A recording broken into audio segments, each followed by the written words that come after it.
Hey guys, how are you all doing? Welcome to my channel. So, today we are gonna see, what if Naruto lives without Kyuubi and got harem with Kushina, sis Mito, sis Sora, and sis Asami, part 1. So before we start, go check out the author of this fanfic, Alxeandersson, link is in the description, also subscribe if you enjoy the video. Let's start the story. Naruto Uzumaki was having a horrible 25th birthday. Not only had his plan to take over the ninja world and bring peace just failed, but his supposed best friend turned on him at the last second. After all that planning and training. I'm still nothing without the Kyuubi. That wasn't true, of course.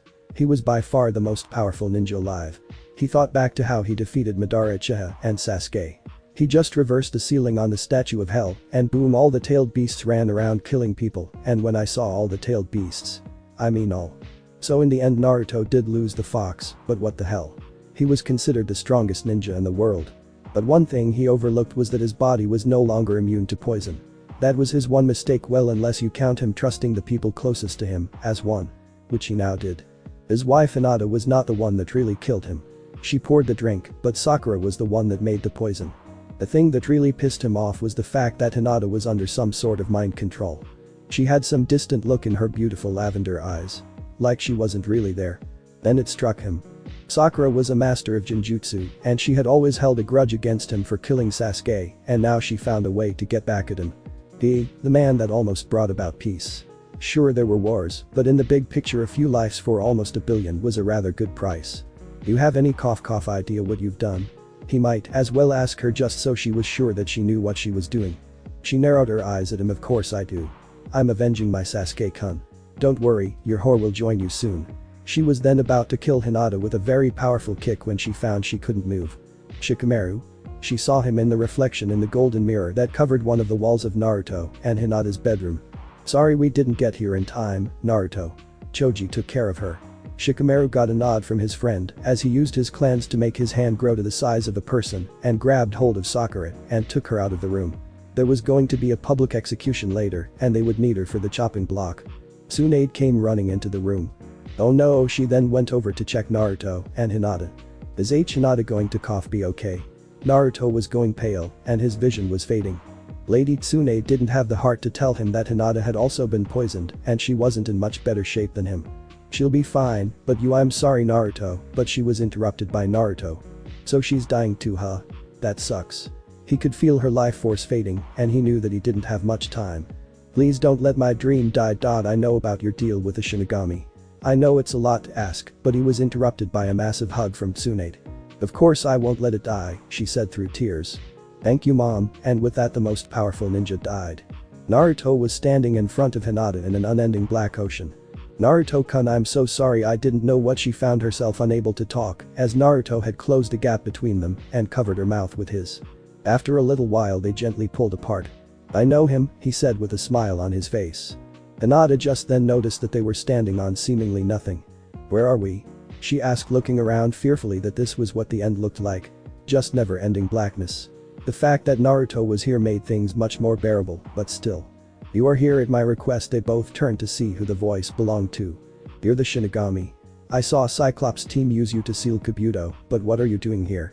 Naruto didn't like Kakashi as much as people thought he did. I don't like Kakashi. I'm here to give you another chance.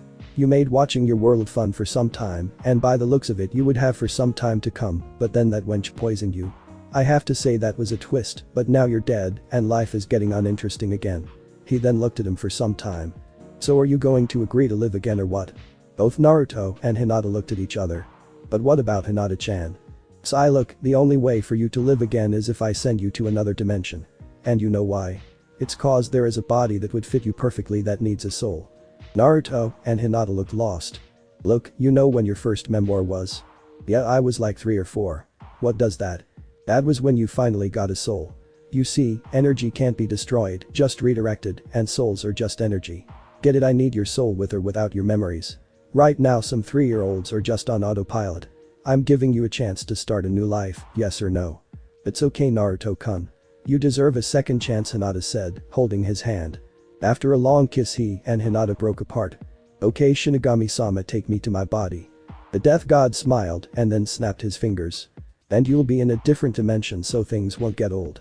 Then the blackness took him off as he was flung across the timelines of different emotions. Then he fell into one. Naruto went into the body of a young Lars Namikaze, the youngest of Minato and Kushina's 5 kids. Minato and Kushina had Naruto when they were just 16. But some different Naruto, as the oldest at 10. Looks the same as the canon one. The second oldest Sora at 8. Looks the same as Kushina only with spiky hair. The third Mito at 5. The carbon copy of Kushina. Mito's twin sister Asami. A blonde little Kushina with blue eyes. Naruto. And little Lars at 3. He looked like Minato only with straight hair. I'll see you again, Hinata-chan. I promise, Naruto said, as if they still could communicate, if only for a little bit. But that he had moved into Lars' body.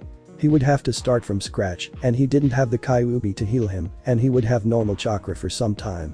It was only the beginning. Kushina had just woken up to find her youngest standing next to her bed. She looked over to the clock. 1:34 a.m. What's wrong, Lars-kun? She asked, sitting up. I had a nightmare. Can I sleep with you guys tonight? Lars hadn't had a nightmare, but, as the Naruto in his dimension, he never got to know his mother or got to spend time with her, and he wasn't about to let this chance slip through his fingers. She smiled, moved to the side, and lifted up the blanket and patted the now open spot. Wasting no time, Lars laid down right next to her. It didn't take long for him to fall asleep, seeing, as he now has the body of a 3-year-old, he found that he got tired very fast. Then again, he did just wake up. Kushina just had to wake Minato up to show him how cute the scene was. All of Minato, he looked over with half-lidded eyes to see Lars curled up right against Kushina's midsection. Now this was a normal sight, and after having kids for 10 years they slept in the same bed lots of times, but it was the fact that Lars had found his way into Kushina's very long red hair that was so adorable. Minato let out a small chuckle. Morning. Lars had woken to find that he was now seated on the lap of his father and was at the dining table. Morning, Lars. Lars looked to find that Jiraiya was the one talking to him. Was Lars' response. If he got one thing from his old life, it was the fact that he was not a morning person. Okay. So Minato, they started some conversation about seals that Lars didn't care about. He didn't even want to be awake. He jumped off his father's lap and went to look for the bedroom he had woken up in last night. Minato and Jiraiya were so caught up in what they were talking about that they didn't even notice that Lars had left. As Lars went down the hallway, he couldn't help but wonder about his other family. After all, he was an orphan for his whole life. He turned to the closest door and opened it. It turned out to be Sora's room. She was sitting up in her bed when she saw her little brother standing in her doorway. Lars, come here. She then waved her hand in a come here motion, and Lars followed. Just like before with Kushina, he climbed into bed and fell asleep right up next to her. 5 minutes later. Wake up. Lars and Sora jumped out of bed at the loud and sudden noise. Naruto? What do you want at this hour? Sora asked as she got up from the mess of blankets. Mom said to wake everyone up, and that's what I'm doing, he said, crossing his arms. Later that day. Lars and Kushina were walking to the market when something caught his attention. A red sleeve and long black hair. Kurenai, he thought, as he was looking at the woman with her back turned to him. Lars-kun. He turned at hearing his name. He didn't expect to see Anko, of all people to know him. He just didn't expect for it to be her. She still looked the same, only shorter. Anko? He asked just to make sure. See, Kushina-sensei, I told you he'd remember me. And he was just 2 then. Ha ha, take that. Kurenai. Anko did a little victory dance. Kushina put Lars down so he could go up to see Anko. Even though he had no real interest in seeing her. He needed to find Kurenai to find Hinata. Speaking of Kurenai, she just happened to walk up right next to Anko. It sounded like he was questioning who you were, she said without a single emotion in her voice. Kurenai-chan. Lars ran over to her and hugged her legs. She had saved his life a few times during the 4th war, and she was the closest thing he had to his sister back then. Anko cried in the anime. Hello, Lars-kun, she said with a smile. If there was one thing that was good about being little and adorable, it was that no matter what, people thought you were the cutest thing alive. Like right now. If Lars had been a teen and just ran up and hugged her, she would have kicked him right in the junk, but he's just a little tot right now, so he can do pretty much whatever he wants. Mom, can Kurenai-chan come shopping with us? And so his plan started to unfold. He would get to meet Hinata if he just stayed around Kurenai long enough. Sorry, Lars-kun, but I have to go and train my team. She patted him on the head. Team? But Hinata would only be 10, so why does she have a team already? Lars just had to find out.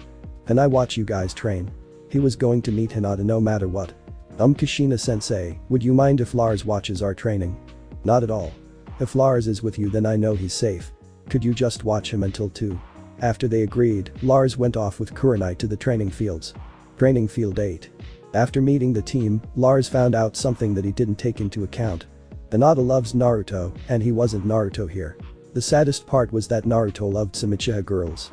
Lars had even tried talking to her, but she didn't even seem like she even liked being around him.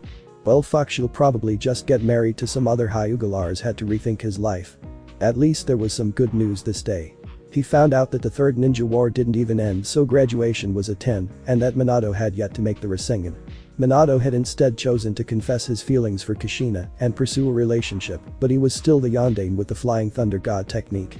At least I can make the Rasengan. At home. As soon as Kurenai dropped Lars off, he was met by his oldest sister at the doorway. Lars had been looking sad all the way through training. When asked, he just said his stomach hurt, but that was not the reason for his sudden change of heart. There was no chance of him being with Hinata, but maybe that was a good thing. He didn't want to just redo his whole life. You're sad, Lars, and don't pull that my tummy stuff. I know you too well. Sora crossed her arms. For being 8, she was rather mature. Why is Naruto Nai-san so stupid? He goes and chases after some Uchiha girl when Hinata is right there. It just seems stupid, at least that's what Lars wanted to say, but if a 3-year-old went and asked out why not love so and so, people might get suspicious. So he would need to make her drop it, and he knew just what to do. Why does daddy touch mommy in her no-no place?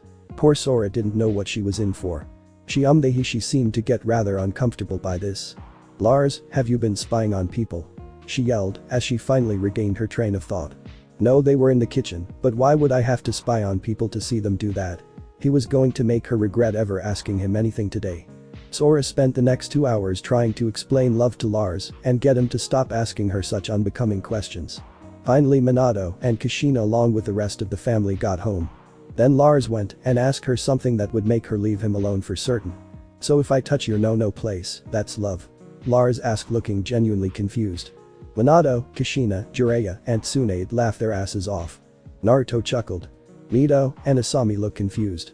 Then Sora blushed and began hitting him on the head with a rolled-up newspaper. Mom?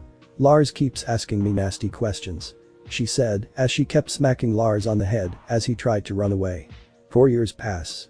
Lars had been walking back home from the academy. He was also by far much more talented than the others in his class, and by next year he would be taking the Genin exams. Things were finally looking up for the hero of this story. In a dark alley across from Lars. Is that him? One undercover Iwa asked his Jonin leader. You have no idea how hard it was to get into Konoha. The place was a fortress, and the fact that they got this close to the Hokage's son was only a testament to their stealth skills. Yeah, that's him, he said, looking at a picture of Yondaime Hokage's youngest son.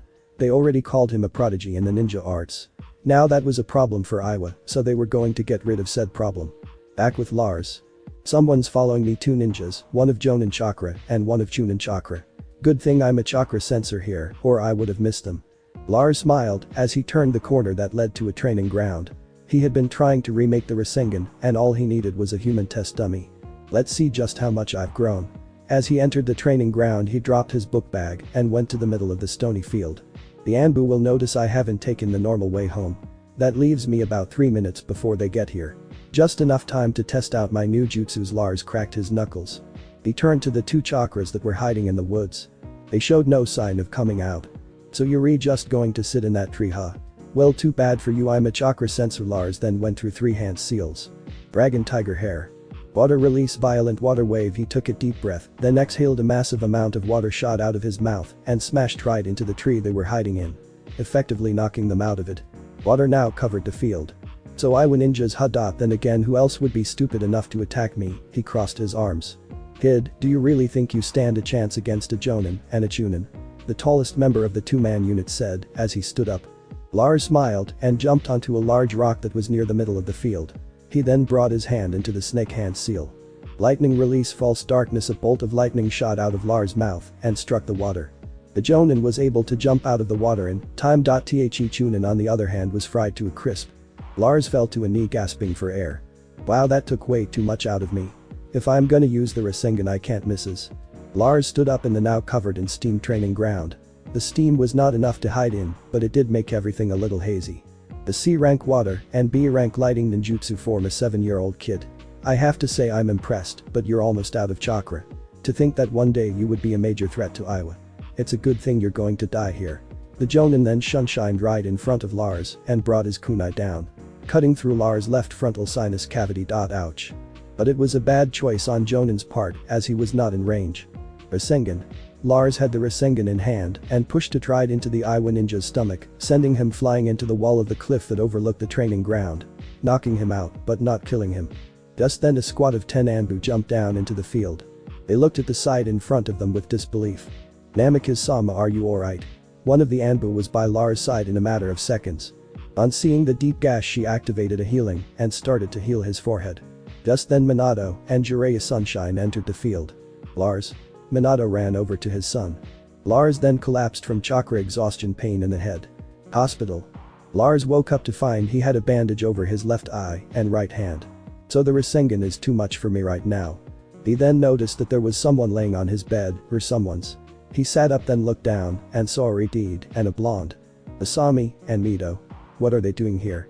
He was never really close to them, but then again he didn't really talk to anyone. Lars, you're awake. He looked up to see his now 14-year-old brother Naruto and Misuri Uchiha walk into the room. He was holding a white box. I got you some Ichiraku, he said with a stupid smile on his face. Thanks, Lars said while giving Misuri the evil eye. He had gotten over the fact that he would never be with Hinata, but why did his brother have to go after an Uchiha?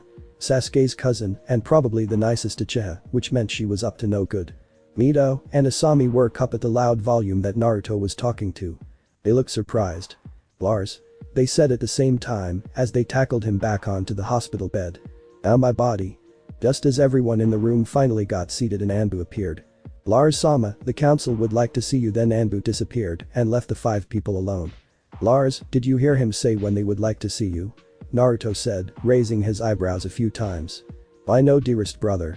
I didn't, Lars said, as he laid back down with Mito and Asami on either side of him. The Anbu popped back and they meant right now. He then jumped out of the window.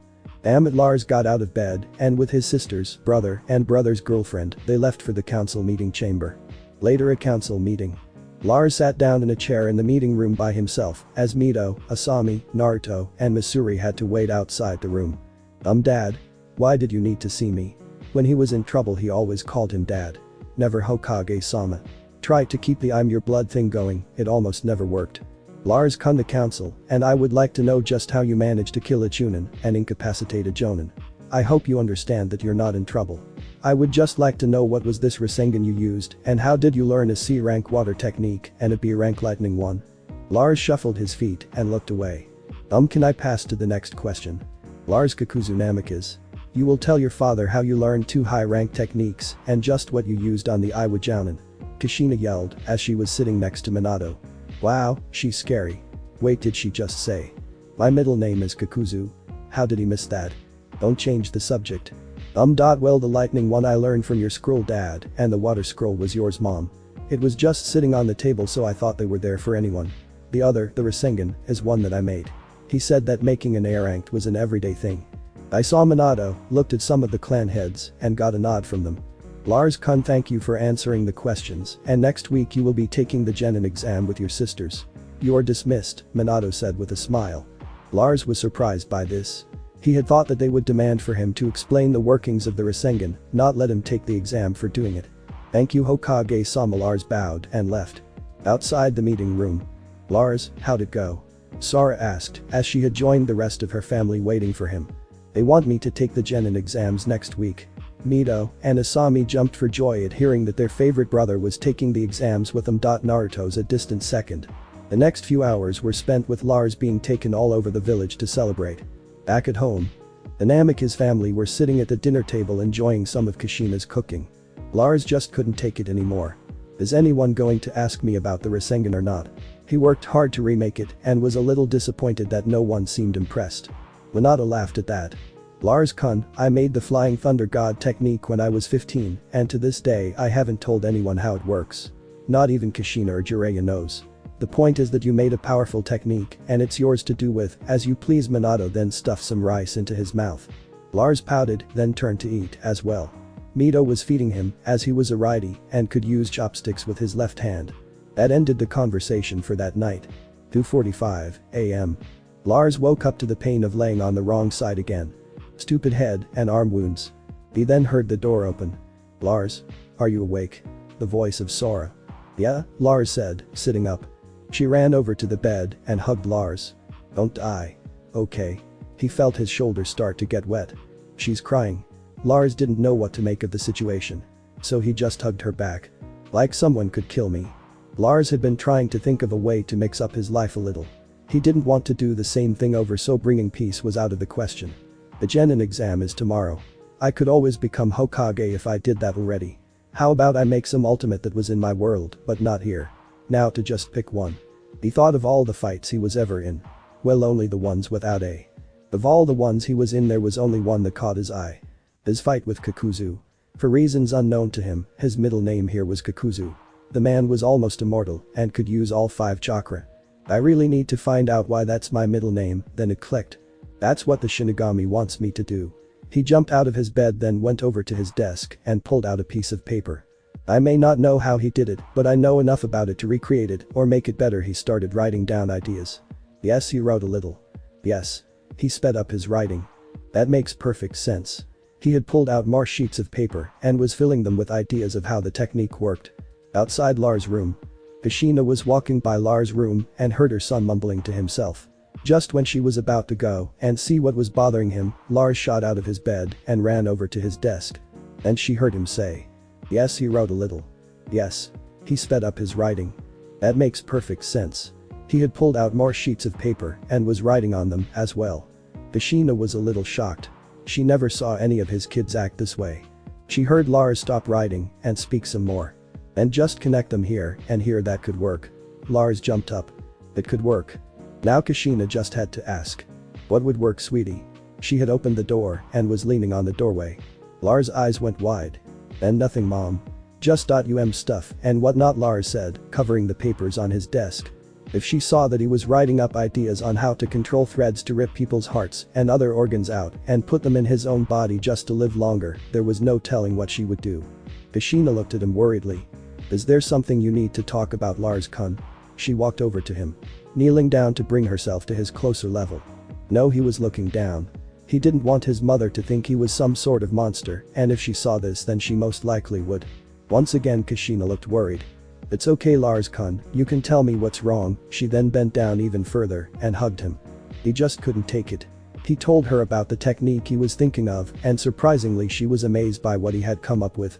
My little genius hugged him even harder. Thanks, mom, he said, returning the hug. She then pulled away and stopped with one hand on each of Lars' shoulders. She smiled at him. Not a normal motherly smile, but a way to loving for a mother to have smile. Causing little Lars to blush. But you might not want to tell your father. I don't think he would like the idea very much, she said with what he was pretty sure was a growl at the end. A lustful growl. Inside Kushina's seal. He will be very strong when he gets older. I wonder what he'll be like in bed in a few years. The feminine voice of the Kyuubi rang out in her mind. Not even Minato knows this, but Kushina and the Kyuubi had come to an understanding, and after that they became friends. Kyuubi still liked to mess with Kushina. After all, old habits die hard. So the great demon fox sent some rather sexual images into her mind. Outside of the seal. Her eyes changed red for the slightest of seconds, so fast that Lars didn't even catch it. She then bent down and kissed her son's small mouth. Her tongue lightly ran across his lips as she did. Lars was surprised by this. His body may be 7, but his mind was a lot older. So he couldn't help himself from returning the kiss. Of course this surprised Kushina. She didn't expect him to do anything but stand there, but then again he always found a way to surprise her. She then pulled away. And looked at him with another one of those smiles that made him blush. I'm gonna go make dinner. After recovering from shock, Lars then spent the hour making a sealing scroll that only he could open. He then put all his ideas in order and sealed them. At Lars' dinner he heard his sister calling him. At the dinner table. Naruto had been wondering what his little brother was yelling about earlier, so he decided to ask. Hey little bro. I heard you saying something about something working a bit ago. So what's working? Lars mentally slapped himself. Of course he heard him. Naruto's room was right next to his. Not only that, but apparently they were having company over. The 3 Sannin, the Inyazuka, Akamichi, Nara, Yamanaka, Uchiha, and Aburam clan heads, and their wives were here. Minato was curious what technique. I was just thinking of a way to improve the Rasengan, and I think I know how. Lars didn't want anyone else, not including Kushina, to know about the New Earth Grudge Fear, so the only thing he could think of was the Wind Release Rasen Shuriken. This got Naruto's attention. He had seen his little brother use the technique once before and was amazed at what he had come up with. Apparently other people at the table had the same train of thought. Zoom was the first person to ask. The technique is only a day old and you're already thinking of a way to improve it. Yeah, I was thinking of adding a chakra element to it. Lars had a sheepish smile. Orochimaru looked surprised. That technique was quite a feat for someone to make in the first place, and now you're going to improve it even more. That little Lars-kun is very impressive. Minato just looked proud of his son's ability. That wonderful Lars-kun. You're just like your siblings, powerful and kind. A good combination, Makoto Uchiha added. Orochimaru seemed more interested in the technique than Lars' personality. And how are you going to improve such a thing? I was thinking of adding wind chakra and making it a projectile. Everyone in the room thought of the effect of such a. That would be the most interesting thing to see, Fugaku Uchiha added with a thoughtful look. After the thought of the wind projectile Rasengan, the rest of the dinner went on without much talk. 12 a.m. Minato had been having trouble sleeping, so he took a sleeping pill to help. It dropped him like a sack of potatoes. Kushina smiled at this and left the bedroom and headed for Lars' room. 3 a.m. Lars woke up to find a weight on him, so he looked, but instead of finding Mito and Asami, he found Kushina. Not only that, but he moved a little to see who it was and found that he wasn't wearing any clothes. First a kiss, and now my clothes. Then realization dawned on him. I'm okay with this as he thought, as he decided to go with the flow and snuggled into Kushina's body. Still fine with this as. He then looked at her sleeping face. With the sun showing through the window, a beam of light was right behind her head, making it seem as though her hair was glowing. Wow, she's beautiful. He never really noticed, but now that he took the time to really look, he found that he had never seen someone so amazingly beautiful. He just looked at her for the next 3 hours until she woke up. She smiled at him. Morning, Lars-kun. His response was to smile back at her. After that, she decided it was time to get ready for the day. Her getting out of bed caused 3 things to happen. 1. Lars fainted from blood loss. 2. Kushina blushed at her son's reaction. The Kyuubi laughed. Well, that's one way to react, and he's 7. He is going to be fun in a few years. At the academy. Lars had been sitting in the middle of the classroom with one of his sisters on either side. Waiting for the test to start. Are you nervous? Mito asked. Lars smiled. Not in the least. Alright class, today we will be having the Genin exam. We are going to see if you are able to become a ninja. The first part of the test is written, they will be passed out, and you have 30 minutes to finish it. 30 minutes passed, and the Namikaze children finished with 20 minutes to spare. Alright, the next test is the transformation. I will call you one at a time to come up to the front of the class and transform into whatever I say. The first name a son. Everyone passed. And now the last part. You will perform a C rank or higher ninjutsu. If you don't know any, then you will be given a different test later today. We will be going outside for this. Outside? Let's start. Some more time passed. Then, Asami. Here goes nothing. She went through some hand seals. Snake, ram, monkey, boar, horse, tiger. Fire, release, flame, bullet. The target caught on fire, then burned away to ashes, formed the torrent of fire that came out of Asami's mouth. The Jonin tester wrote something down. Namikaze Asami. Pass C rank fire jutsu. Did you pass? Here is your headband. Then, Lars. Lars got up and went to the testing field. Tiger, dragon, bird. Lightning, release, roaring lion. Lars held his hand palm out to the target. Blue lightning crackled off his arm, then shot in a perfect beam that cut right through not only the target but the trees behind it too. 10 deep, and it was accompanied by the sound of a lion roaring. You pass, here's your headband. The Jonin tester wrote something down again. Namikaze Lars. Passed B rank lightning. Then, Mito. She walked out to the field and took a stance. She clapped her hands together, then pointed them palm out at the target. Wind, release, violent wind, palm. The target was sent flying. The Jonin nodded. You pass, here's your headband. He put her info down on the clipboard. Namikaze Mito. Pass C rank wind jutsu. After the end of the test. Now for team assignments. Team 1. Sigh, if I could just skip this to my tea. Namikaze Lars, Mito, and Asami. Well, that was convenient. Your Jonin sensei will choose a Akimichi. An Akimichi? Oh right, there's a war, so Kakashi team will be fighting in it. The large man with red hair walked in. Team 1. Lars and his sisters nod. Alright, let's go. He turned and left the room. The 3 of them got up and followed the large man to training ground 99. Training ground 99, aka nothing interesting about this training ground. The training ground was a rather boring sight. It had trees to the left and back, a wall of rocks to the right, and a lake in the back. Toza sat down in front of the lake. The 3 siblings followed. Alright everyone, my name is Choza, and today I will be testing your strength. But that his hand grew to the size of a small house. The three's eyes widened, then two of them jumped out of the way. His hand hit where Lars would have been sitting, and with Mito still sitting she was thrown into the air toward the forest. "Why he's strong," Mito commented with a bored tone as she went sailing through the air. Right before she hit the ground she disappeared from sight in a yellow flash. She knows her ration. Choza was distracted long enough for Lars to run up right in front of him and deliver a chakra-enhanced elbow to the chin, sending him flying into the lake. "Good thing Tsunade taught me her super strength." Lars smiled at how powerful the blow was. The water grew still. His smile got bigger. Water release water wolf head technique. A massive wolf head made out of water came out of the lake. Lars' smile went away at hearing the name. The head was made out of all the water in the lake and there was nowhere to run. "This is gonna hurt." Wait, Asami jumped in front of Lars. Tiger snake rat snake tiger. Water release water wall. She may not have water around her, but she sure as hell could take it out of the air. "I'll need to thank mom for passing the high affinity for water to me." The great wolf head smashed into the wall. After the water settled, three people stood across from each other. Then one person jumped down beside Lars and Asami. "Taking water out of the air, huh? You do take after your mother." Choza smiled at the skill the kid possessed. He continued, "And Mito being able to use an S-rank time and space technique. And you Lars, that kind of strength at your age, you kids are really something." Choza got a thoughtful look. "From what I've read they have good teamwork. That's good enough for me." "Alright team, meet me tomorrow and we will start taking missions. You're all dismissed." But that team 1 started their journey to greatness. EDD. Lars' age? 10. 3 years have passed since Team Namikaze was made official.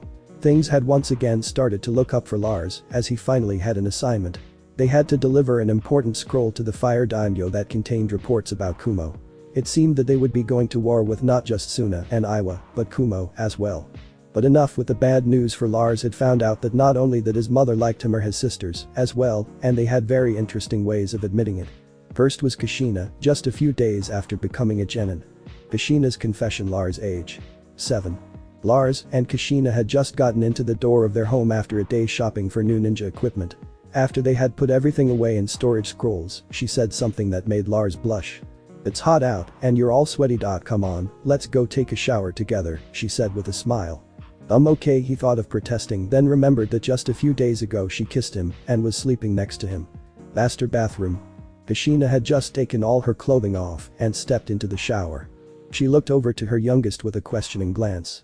"Are you coming in or just going to watch me?" Lars started blushing and fumbled over his words, trying to defend himself. Not stuttering, mind you, but he couldn't think of anything to say. In his defense, the first time he saw Kushina, he hadn't seen a naked woman in 7 years, and she was by far the most attractive one he had ever seen, but now he was sort of used to it. She laughed out of his response. "Then come here, silly." Lars dropped his towel, and seeing as it was one of the only for showering baths, he could just step into it. He reached for some soap, then he tensed as he felt a hand on his back. "Don't worry, mommy's just gonna wash you back." He could practically hear the smile on her face as she talked. She sat down right behind him and pulled him onto her lap. He didn't say anything to stop her, so she went on. As she went on, he couldn't help but blush as his blood went to other places. It didn't help that he felt her whole body touching his. Kushina seemed to notice his frustration, and the blush on his face just made him so much more adorable. "I love you, Lars-kun," she whispered into his ear. "I love you too," he said with a tone that made Kushina stop. He didn't mean it like "love you mom." There was some emotion behind that. To think a 7-year-old gets the concept of love. Then again, he did come up with some really powerful techniques, and I know how much you're attracted to power, but that's not why you're doing it. Now is it? Well, yeah. Of course I love him. I'd love him even if he didn't have chakra at all. You found that out just now. She and Kyuubi may be friends, but that didn't mean she was going to treat her like a queen. Lars actually started to worry. Shit, did I say the wrong thing? By the time Kushina and Lars had gotten out of the shower, Lars now had a great number of hickeys on the back and sides of his neck and even on his shoulders. Not only that, but unfortunately for Kushina, she herself was pent up. Then an idea came to her. "Hey sweetie. You want to help out your mommy with something very important?" Lars looked at her with the most innocent face he possibly could. "Sure mommy." She then picked him up with their towels still around them. His golden hair had a stem coming off of it as he went into the next room. She set him on the bed and he looked up at her with the most innocent smile he could muster. "Damn it, I can't do this to him, he's so innocent." Sigh, plus I don't want to ruin anything that could happen. But choice. "So mom, what did you need help with?" "Oh sorry my little babe, but I just remembered I need to meet your father for lunch. But you can help me later in a few years that is." The end of that day left both Kushina and Lars feeling rather pent up, and, as for Lars hiding the little love bits. Well, no one really asked. They just assumed it was something else. Lars and Kushina would do this almost weekly. Every time Kushina gets closer and closer to undoing the towel when she would set Lars on her bed, the same thoughts always went through her head. He's too young, and he'll hate you for it, or don't ruin what you could have. In the end, Lars would just end up with little love marks all over his neck, and he even got to put some on Kushina, but in the end she decided it was best to wait for him to get older. After all, it's not like Minato was interested. He's 34, and we haven't had sex in almost 6 years, Kushina thought angrily. And Kushina's confession. Not that Lars or Kushina minded that they didn't go all the way, they just enjoyed spending time with each other. Thinking of his mother made him think of the second member of his family to come out and say it. Sora, his older sister by 5 years. She was easygoing, but a fierce friend and fighter. Not to mention she had what every Uzumaki had, a prankster side. He had once heard that she spray painted the Hyuga secret training ground a bright pink with the words "not so great now." This train of thought brought him to when he first heard her tell him she truly loved him. Sora's confession. Lars, aged 9. Lars woke up at 5 a.m. to hear a rather strange noise coming from Sora's room. More specifically, he heard her saying his name, and with everyone else out on a mission or at the office, they were the only ones home. And out of concern for his sister, he went to check things out.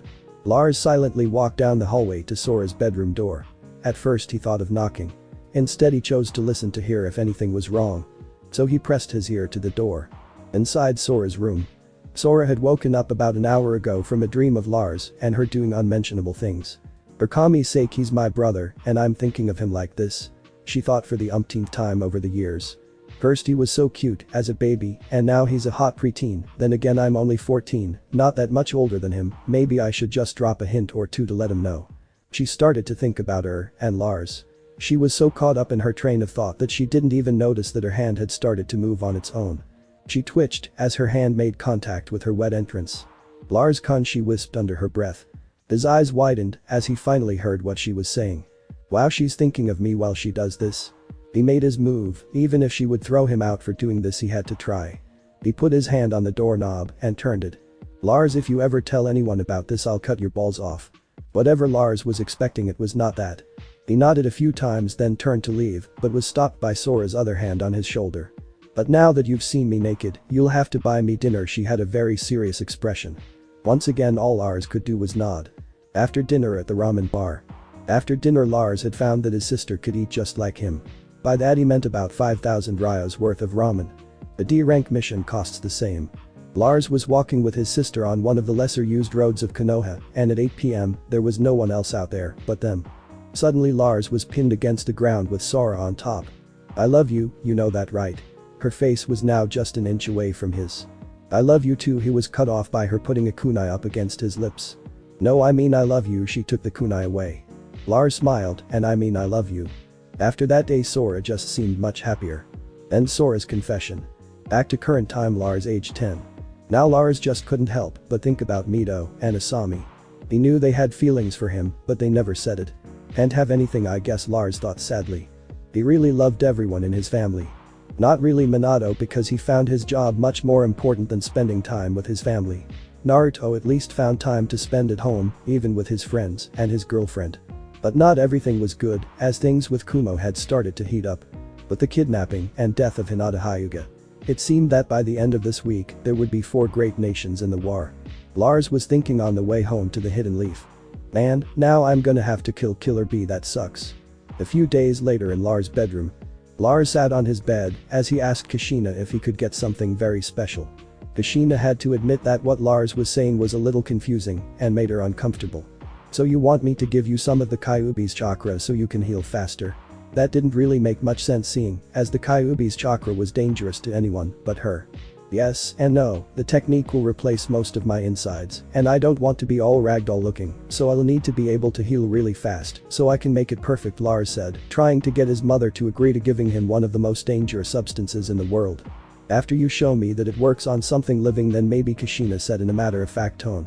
Lars jumped up and down with joy. He knew that it would work, and when she said maybe, she meant I've already thought about it, and okay. "Thank you, Mom." Lars then kissed her. Kushina was surprised by this, but returned it anyway. Just as the two pulled away, Minato opened the front door. Lars and Kushina walked downstairs.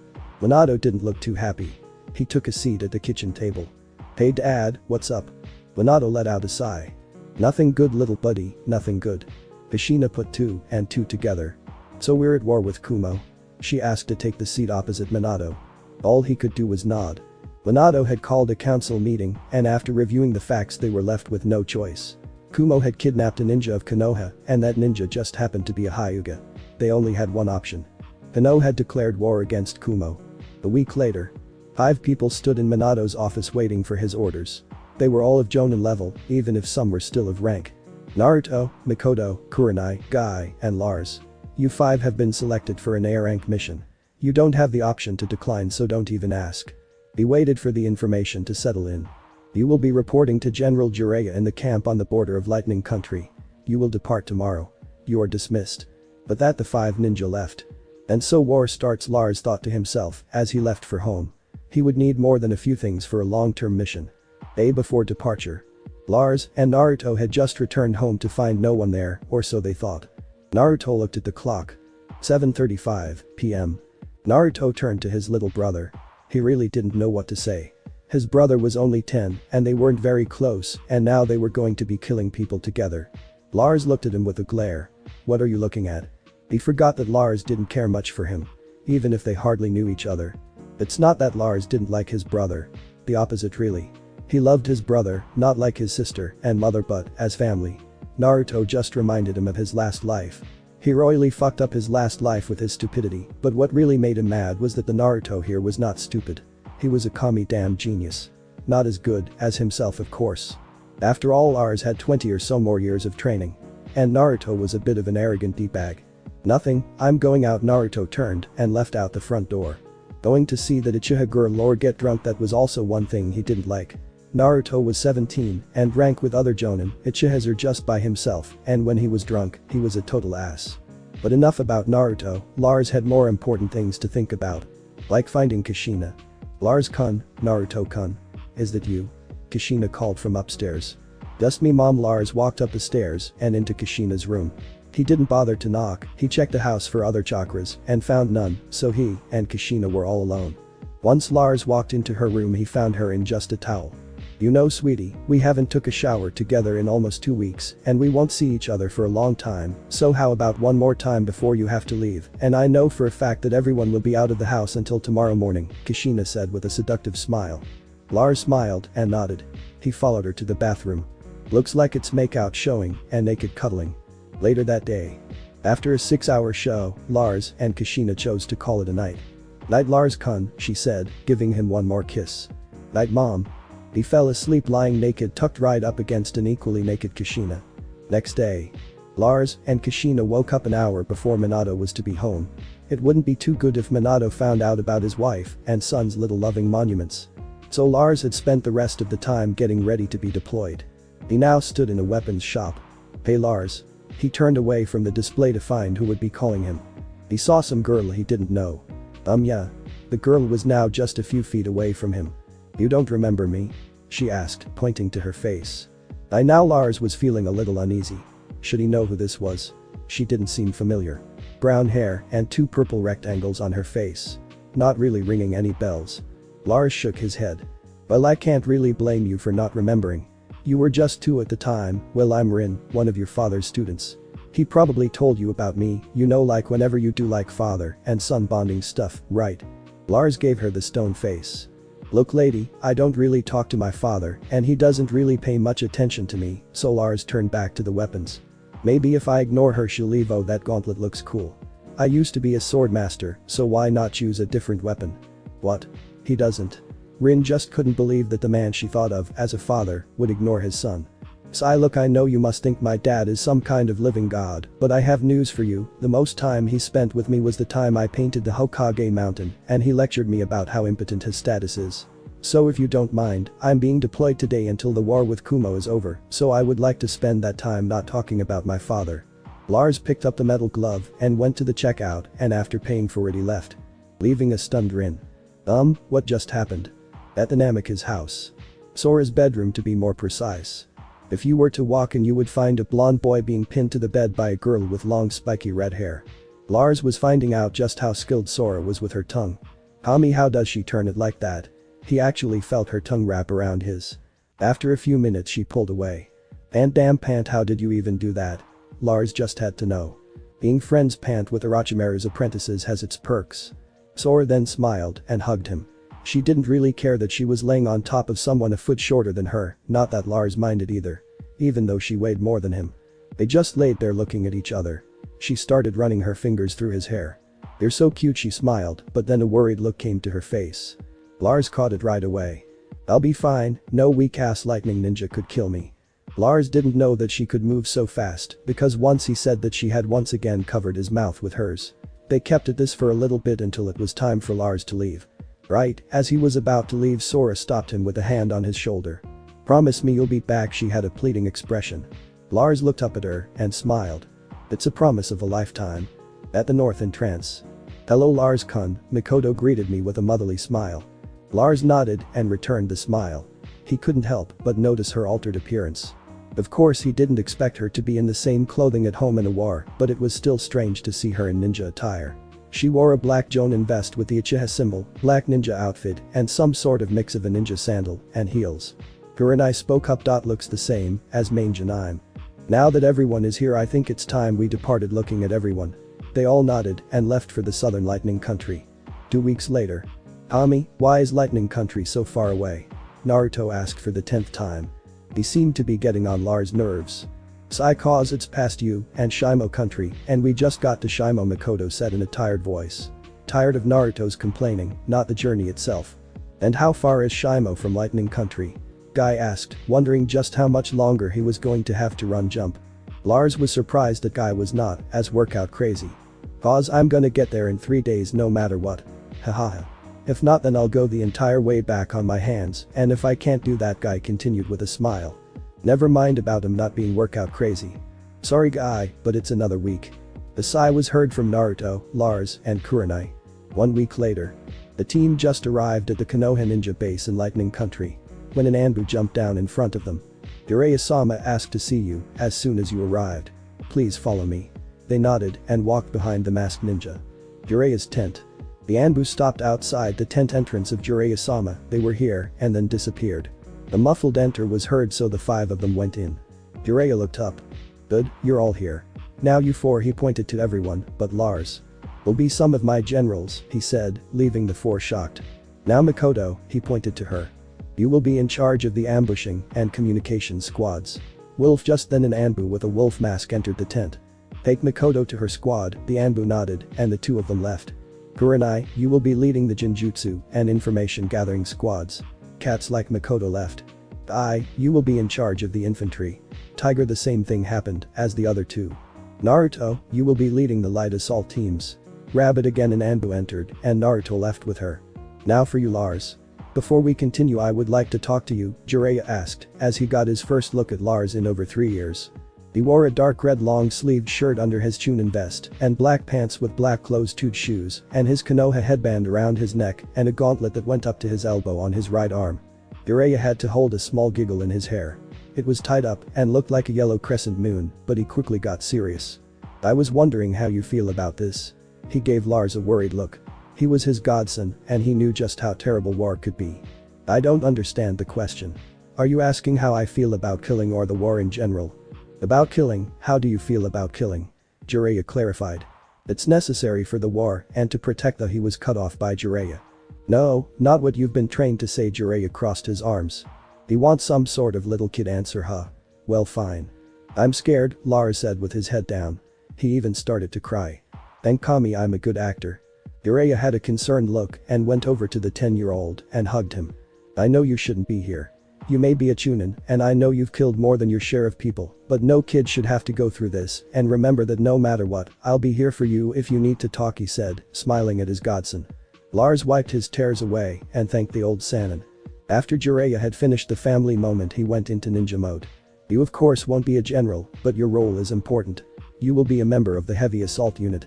I've seen the jutsus you've made and I have faith that you will be able to handle it. Any questions?" "Just one. Who am I working under?" Lars hoped that he didn't have to work with a Hyuga. They all seemed to be almost zealot-like. They fought like it was a holy war or something, like Hinata was the most important person on the planet and that every Kumo ninja was the person that killed her. Jiraiya smiled. You'll be under the command of your old team sensei, Choza Akimichi. He's in the mess hall. You're dismissed. Lars smiled at the news as he left the tent. Aha yes Choza, that guy is awesome. He hadn't seen his old teacher since a few months after becoming a chunin. The man would let Lars try out his new skills on him in training and even offer ways to improve it. If Lars was honest with himself, Choza was like a father to him. He didn't care much for his sensei's son. He has way too low confidence. Much lower than the Choji in his dimension. But the thing that Lars really liked about him was that he never asked and he never told anyone about some of the things he made. Like the time I asked him to help with the EGF he did and he didn't even tell Minato. Now thanks to Choza, Lars was sure he could make it with even more hearts. Now all he needed were a few hearts and some animals to test it out. By the time he got out of his musings he was already at the mess hall. He entered it and saw his old sensei right away. He was eating with Inoichi and Shikaku. Hey sensei. Lars called out to one of the few people he really respected. Choza looked up and smiled. Lars, about the time you got here. He motioned for Lars to take the seat across from him. Lars did and now sat across one of the most powerful people in this camp. How have you been squirting? The tall Redeed asked as he shoved food into his mouth. The next few hours were spent with the two of them catching up. By the end of the day Lars and Choza were laughing and telling jokes. 1 month later. Lars had yet to be sent on a mission and was getting fidgety.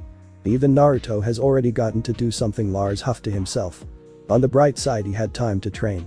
He could sense people's chakra so he could tell if it was a good idea to train or not and he had an unexpected side effect. His chakra kept growing every time he dispelled his clones. He didn't expect that to happen, but he welcomed it all the same.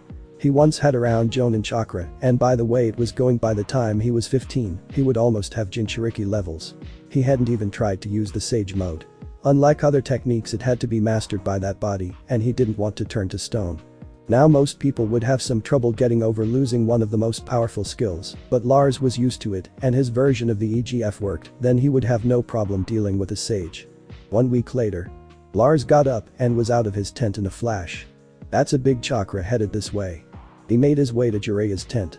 Without knocking he entered the tent. Jiraiya. There is a very large chakra signature headed this way. On hearing this all drowsiness left him and he was up. Lars informs the generals with a quick hi. Lars left to go tell Jiraiya's 8 generals. 1 hour later. All of the Konoha soldiers were at the western entrance of the camp. Sir, we have reports of several hundred Kumonin headed this way. What are your orders? Some unnamed Jonin asked. Jiraiya rubbed his chin. We already have some traps set up, but that won't be enough to stop them all. Shikaku, you're the main strategist, what do you think? I would recommend a pincer. We get the enemy from around both sides and enclose the back. Then, as they are unable to flee, the heavy assault comes up the middle. By their size it shouldn't be that hard to pull off Shikaku. Jiraiya sighed. It was going to be a bloodbath. He was pretty sure only one side would suffer casualties. Kumo had no chance of winning this fight. You heard him, take positions. Light assault on the left. Infantry on the right. Heavy assault in the middle. He got a large amount of highs and nods. Remember. Naruto, Guy, your job is to make sure that your men meet up in the back to black off any escape. Choza and Lars will be in the front of the heavy assault, seeing as they have the jutsus and chakra for just such a fight. I'll be going with Guy's group and we'll have Kurenai covering us with ninjutsu. They nodded. Choza looked at his former student. Good luck Lars. Thanks sensei and good luck to you too. But that they took their positions. The ninja broke from the tree line and ran at the Konoha ninja. Lars made a single shadow clone. Do they even have a strategy? Lars thought to himself as he went though hand seals. Ram horse snake dragon rad ox tiger. Fire release fire dragon flame bullets. He took a deep breath then exhaled a massive stream of fire into the army of Cloud Ninja. Just as he said this his clone finished gathering chakra for its own ninjutsu. Ram. Wind release pressure damage like the real one. He took a deep breath but exhaled an enormous ball of compressed wind into the fire, increasing its power greatly. Several other jutsus were used at the same time, killing a few hundred Kumo ninja. After a few minutes they were signaled to stop the ninjutsu assault. If there was a surprise attack later they would need their ninja with some chakra left over. Just as Shikaku had said, they had blocked any exits and now the heavy assault would move up right through the middle and kill anything that got in their way. As the light and infantry killed their way inward. Lars' eyes widened at recognizing a few of the ninja. Team B, only without Killer B, and a few other ninja teams he had gotten to know during the Fourth Great War. Sorry, but we're enemies now, so I don't have a choice, Lars thought, as he used a chakra-reinforced palm strike to break a sword that looked too familiar. Then with the hand that he used to break the sword, he delivered a knuckle strike to the retreated girl's throat. I'm so sorry, Carrie-chan. He continued to apologize to everyone he knew that he killed until there was no one left. At first he had just been playing the kid that didn't want to go to war, but now after having to kill people that had saved his life, he didn't have to act anymore. By the end of the day, Kumo had a 100% loss of the ninja force they sent. Konoha suffered about 0.001% loss. A guy accidentally overdid it and died of chakra exhaustion. It seemed that it was a few platoons of Genin, Chunin, and New Jonin. Had no idea how big the force Konoha had sent. Lars thought he felt a large chakra, but it was just them overusing their chakra on the way over. There were only 600 ninjas going up against over 2,000 Konoha ones. It was a good battle for Konoha, and there would be only a few people not celebrating. Later that night, Jiraiya had been going over some battle plans for Kumo's counterattack when he heard a knock on the outside of his tent. He had set up a wooden board so he would know when people needed to talk to him. Come in. He looked over to the entrance to find Lars had walked in and was already standing right next to him. Can we talk? Lars was looking down. Sure, he went over to a bench in his large tent. Lars sat next to him.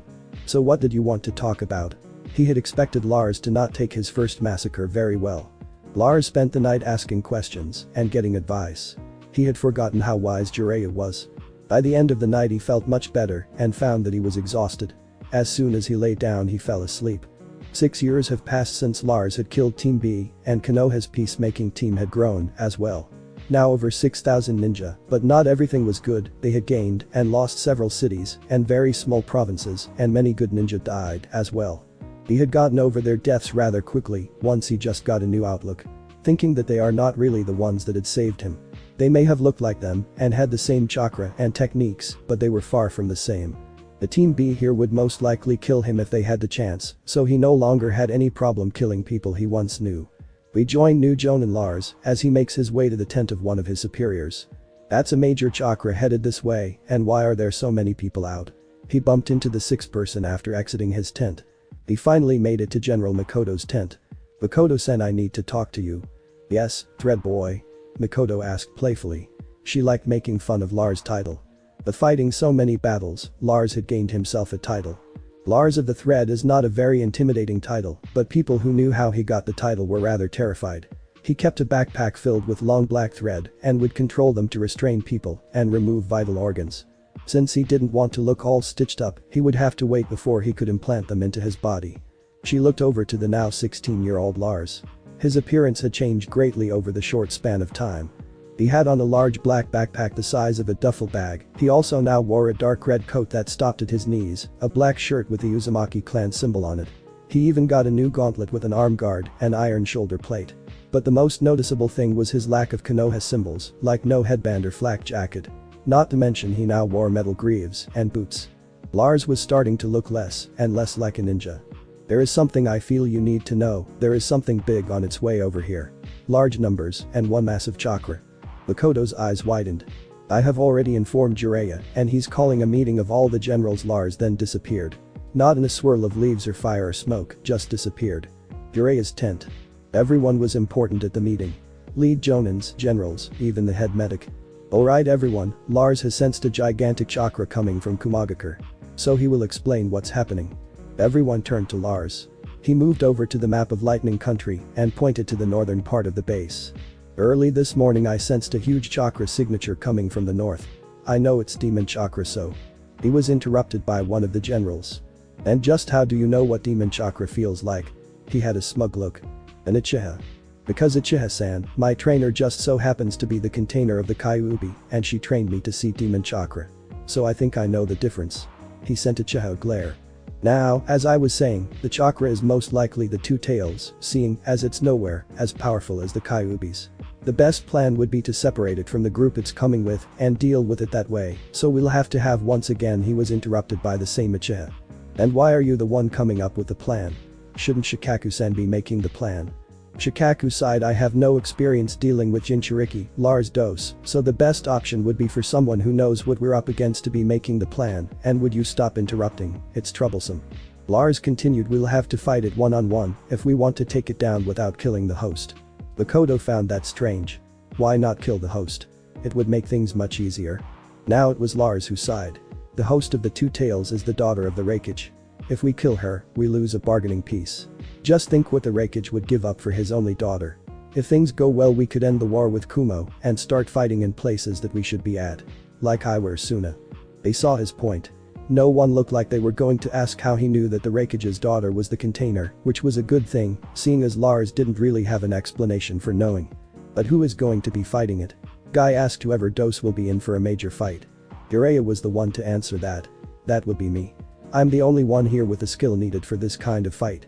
It wasn't a plan for Jiraiya to fight the Two Tails, but they didn't need to know.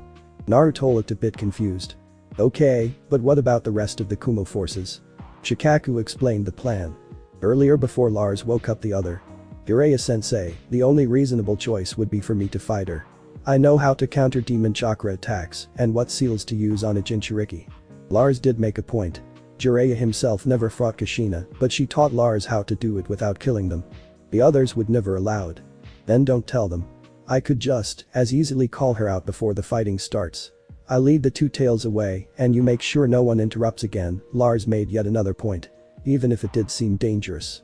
Jiraiya knew that Lars was far above Jonin level, and with his weird threats, Jiraiya wasn't sure he would win in a fight against him. After all, Lars was one of those once-in-a-generation geniuses. Alright, but if you die I'll find a way to bring you back and kill you myself. That is if Kushina doesn't do it first. Jiraiya only half-joked. He was sure if anything happened to Lars, Kushina would most likely cut Jiraiya's nut off, then use the Ito Tensei to bring back Lars, then beat the shit out of him for getting himself killed. Thanks sensei. At the edge of a cliff. They were nowhere near the village, but that meant that the surroundings were a bit easier to get around. The only downside was that the village was surrounded by mountains and cliffs. So fighting was difficult. But they would worry about that when they got there, or were at least a bit closer. On the top of a mountain, one of Makoto's scouts was looking through her telescope. There she finally found what she was looking for. A huge group of Kumo ninja headed this way.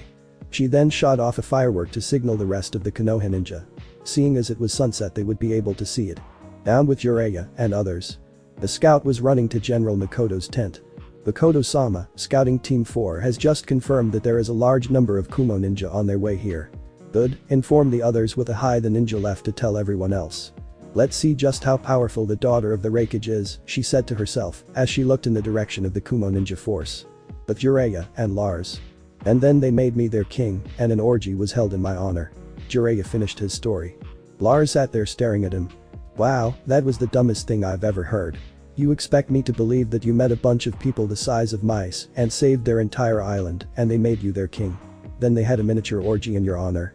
Lars looked at him like he was the stupidest thing on the planet. I don't care if you don't be. Jiraiya-sama, there are ninjas on their way here, the scout said with panic evident in his voice. Lars looked over to Jiraiya to be continued. They then got up and headed for the battle zone. At the mountain. There was a standoff between Kumo and Konoha ninja. Jiraiya looked over to the mass of cloud ninjas. Hey Lars. You wouldn't happen to know which one is the Two Tails container? Jiraiya asked without taking his eyes of the ninja army. Yeah, the blonde teenage girl in purple. I'll lead her away, you make sure no one follows. He got a nod and Lars jumped off to the right. Makoto's eyes widened at finally putting together what they were talking about. He cleared his throat and yelled. Come on out and play Kitty-chan. Lars-kun won't hurt you much with that. Lars jumped off.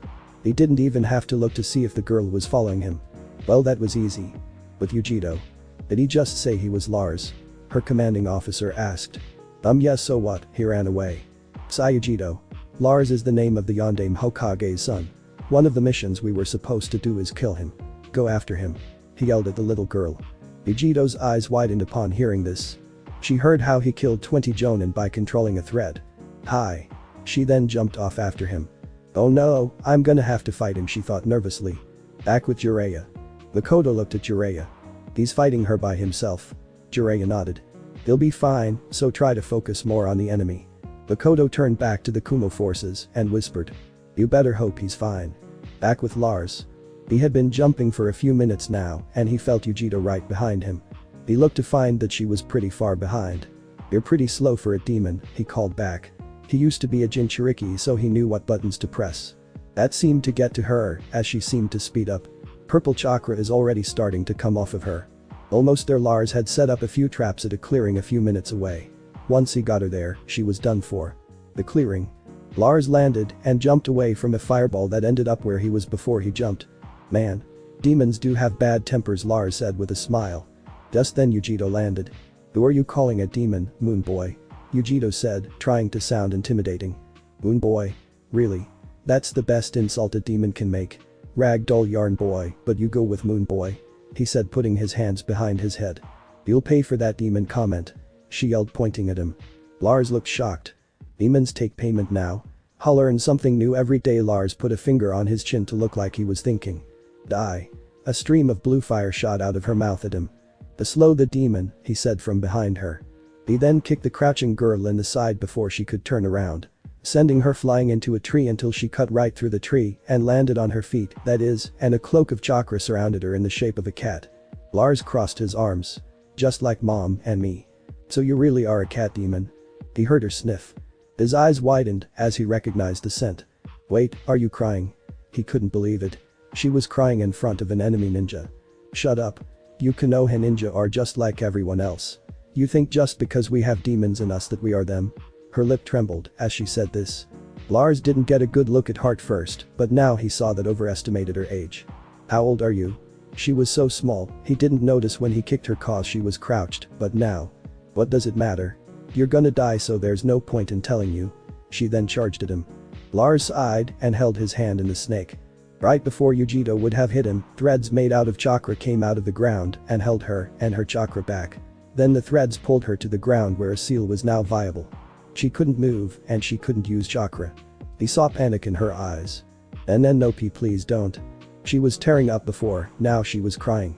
Calm down, I'm not going to do anything, but now that you're not going to be killing anyone, how about you tell me your age? I'm 9, Jay, just please don't hurt me, she was crying now. Lars stopped moving as things started to come together. What the fuck? 9.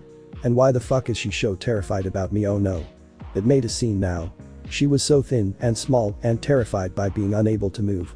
Lars was willing to bet his life that she wasn't trying to trick him. He sighed and held his hand in the half snake again, and the threads disappeared and she curled up into a ball and cried some more. He sat next to her. How often? He didn't need to specify. Why do you care? She said, still not facing him. I'm just a demon anyway, right? She then turned to glare at him. I was just saying that to get you to fall into my trap. That's not how I see Jinchuriki at all. Like I'd believe that, she said, curling back into a ball. She didn't care that he was an enemy ninja, hell she could tell that he could kill her anyway, facing him or not. My mother is the Kyuubi container and I love her. He looked over to her. She slowly uncurled and sat up. She looked at him. She could tell when people were lying and he wasn't. He then hugged her and she cried into his coat. A few hours later, Jiraiya and some other ninja jumped down to where Lars was supposed to be. They found him holding a little girl and looked like he was sleeping sitting up. About the time you got here, Sensei, Lars said, looking up. Back at camp. Lars was still holding the girl. So how did it go? Lars asked, sitting on his bed. Not looking at Mikoto. She'll probably chew my ass off for that. It went fine, not counting all the people we lost because one of our top heavy assault ninjas wasn't there, but let's cut the crap. What are you doing holding the Two Tails container? Jiraiya was supposed to capture her, not you, and why is she not in a cage or something, and her chakra isn't even sealed? Mikoto asked angrily. Well, I did capture her, then I found out that the Raikage was letting her get raped on almost daily basis and that he doesn't give a rat's ass about her. Oh, and the little fact that she is 9 and can barely control the demon cat and looks like she hasn't eaten in days, Lars said in a matter-of-fact tone. Mikoto and the other Jonin were shocked.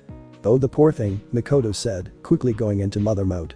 So I offered her a safe haven in Konoha and she agreed, Lars said, then leaned back onto his bed. With Yujito on his chest still asleep. So if you don't mind, we'll continue this conversation in the morning. He then repositioned himself with Yujito still on him and covered himself and her up. Everyone left the tent. They would let the girl sleep, then talk with her.